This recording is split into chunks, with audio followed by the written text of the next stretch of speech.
Hello friend मु राकेश आपण देखुं Rakesh communication YouTube channel.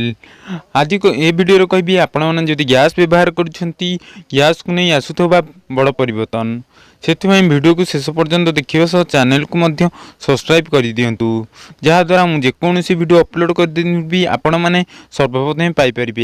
चलतु वीडियोटा को स्टार्ट करवा।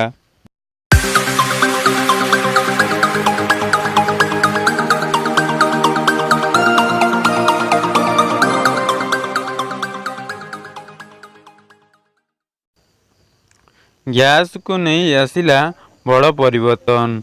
गैस व्यवहार ग्राहक मानक पई खुशी खबर।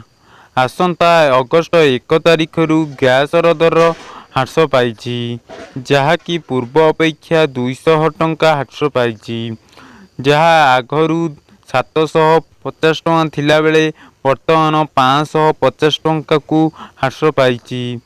कह जाउथिला जे इलेक्शन पूर्व गैस दर वृद्धि थिबा बेले इलेक्शन टाइम को यह कमाई दिया जाइथिला। कह जाउथिला जे गैस दर इलेक्शन पर पुणी वृद्धि करा जिवो। यह समस्त गैस व्यवहार करुवा ग्राहक मानक पई चिंता थिला किंतु गैस वृद्धि करा जिवा परवर्ते ह्रास करा जाइछि जहाँकि गैस व्यवहार ग्राहक मानक पई बहुत बड़ खुशी खबर।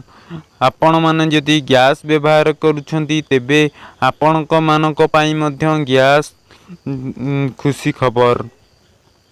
यह गैस पेट्रोलियम मंत्री एवं गैस मंत्री धर्मेंद्र प्रधान को द्वारा घोषणा करा जाइछि। आपण माने जदि चाहूँगी एबे सुधा भी गैस ऑर्डर करी पारिबे 550 टंकार। वीडियोटी केमती लगेगा कमेंट करके निश्चय जनातु और चैनल को जब सब्सक्राइब करना जल्दी सब्सक्राइब कर दियंतु।